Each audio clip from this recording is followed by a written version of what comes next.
গত এক দশকে আর্জেন্টিনার ডিফেন্সের সেরা আবিষ্কার তিনি।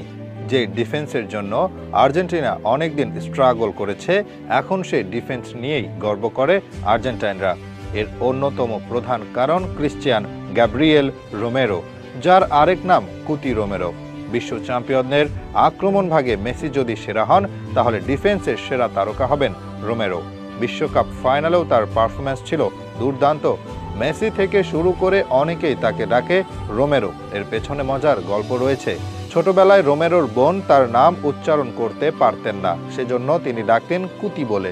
বোনের ভালোবাসা জড়ানো এই নাম এখন পুরো বিশ্বে পরিচিত। ক্রিশ্চিয়ান রোমেরো নিজেও কুতি বলে পরিচয় দেন গর্বের সাথে। মানুষ হিসেবে আর্জেন্টিনার এই ডিফেন্ডার খুবই শান্ত স্বভাবের, দেখতে সুদর্শন আর নম্র ভদ্র, কিন্তু মাঠের ভেতরের রোমেরো খুবই ভয়ঙ্কর। প্রতিপক্ষ খেলোয়াড়ের পা থেকে বল কেড়ে নেওয়ার জন্য তিনি সামর্থ্যের সর্বোচ্চটা ব্যবহার করতে পারেন। সেজন্য ক্রিশ্চিয়ান রোমেরো শুধু আর্জেন্টিনা নয়, বর্তমান বিশ্বের অন্যতম সেরা।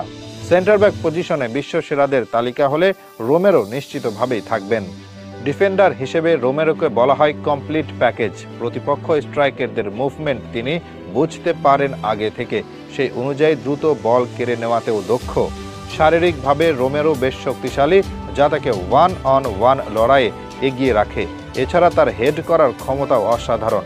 সেজন্য আর্জেন্টিনা কর্নার পেলে তিনি ছুটে যান ডি বক্সের সামনে। আবার আক্রমণ গড়ে দেওয়ার ক্ষেত্রেও ভূমিকা রাখেন তিনি।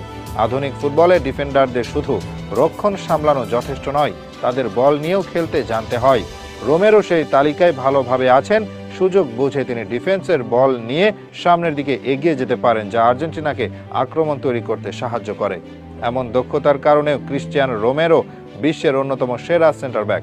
2021 সালে কোপা আমেরিকা জয়ের পর তার উপর নজর দিয়েছিল অনেক বড় বড় ক্লাব।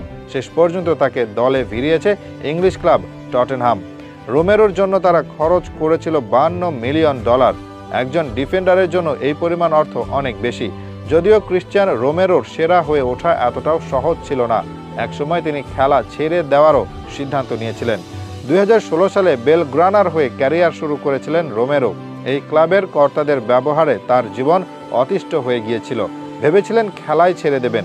ভাগ্যিস সেই সিদ্ধান্ত বাস্তবায়ন করেনি, না হলে আর্জেন্টিনা তার মতো একজন ডিফেন্ডার পাওয়া থেকে বঞ্চিত হতো। ক্রিশ্চিয়ান রোমেরোর খারাপ সময়টা খুব বেশি দিন স্থায়ী হয়নি। 2021 সালের কোপা আমেরিকা চ্যাম্পিয়ন দলে তিনি ছিলেন অন্যতম সদস্য। এরপর বিশ্বকাপ জিতেছেন, ফিনালিসিমা জিতেছেন। ক্লাব ফুটবলেও তার অর্জন কম নয়। ইতালিতে খেলার সময় সেরা ডিফেন্ডারের পুরস্কার পেয়েছিলেন। এখন ইংলিশ প্রিমিয়ার লিগ মাতাচ্ছেন। কিছুদিন আগে বিশ্বের সেরা ডিফেন্ডার নিয়ে লিওনেল মেসিকে প্রশ্ন করা হয়েছিল। মেসি এক মুহূর্ত না